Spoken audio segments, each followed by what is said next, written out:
Я, наверное, начну эту беседу с вопроса к тебе, самого важного вопроса. Каким ты хотел бы видеть своих учеников, какими ты хотел бы видеть своих учеников, и что ты ожидаешь от отношений с ними? Как с твоей стороны строятся отношения с учениками? Да, спасибо. Так, дорогие вайшнавы, дорогой Госвами Махарадж, мне тоже интересно будет в эту тему погрузиться с тобой вместе. Вот. Что-то я буду говорить, конечно, мне интересно также будет твое мнение. Основополагающий принцип, с чего вообще начинается путь духовный, это принятие духовного учителя. И он сопутствует вечности нашей жизни, то есть это вечное отношение. То есть очень важный принцип, важнейший принцип. От этих отношений зависит очень много, практически все остальное. Как мы относиться к служению, к верховной личности Бога, к вайшнавам окружающим, вообще, как мы будем жить в этом мире. Цели, смыслы, все заложено в этих отношениях. Это маленькая модель общения, отношений души с Богом, так говорится. Маленькая модель, она вот так строится отношения. И когда я услышал этот твой вопрос, что же я могу ожидать от учеников, например, да?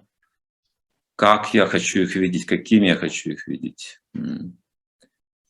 Много можно сказать, но прежде всего, я начну с себя, что я почувствовал, когда услышал.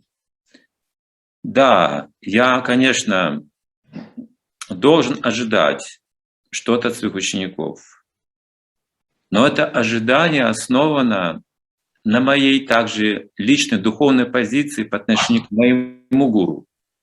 Что я делаю для своего духовного учителя, для Шрилы Прабхупады. И в соответствии с этим я могу, конечно, что-то ожидать.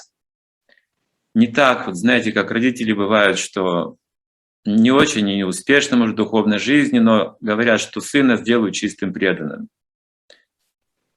То есть нужно, прежде всего, самому нести такую ответственность в своей духовной жизни перед своим духовным учителем.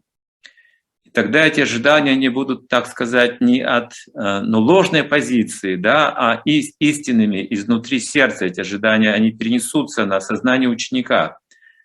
Во всем. Это через отношения, через лекции, через мысли, через взгляды, говорится, через прасад, через деятельность. То есть когда ученик наблюдает за гуру, а гуру за учеником, уже всегда эти будут взаимодействовать. Потому что гуру, он должен находиться в преданном служении, в движении, интенсивной практике, да, духовной служения. И это главный момент.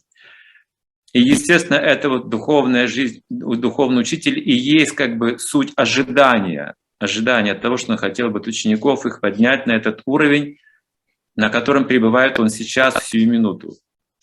И даже больше, конечно, потому что он и сам стремится к дальнейшему развитию, понятно, но таким образом ученики, они стимулируют гуру, да, двигаться дальше и вдохновлять учеников глубже и постигать больше, познавать больше духовную жизнь самого себя, отношения с Богом. То есть такие это естественные духовные отношения. То есть я об этом задумался сейчас, что это должна быть моя какая-то позиция по отношению к моему духовному учителю, вообще ко всей преемственности, к моей ответственности. Отсюда исходит эта позиция ожидания, что ли, да?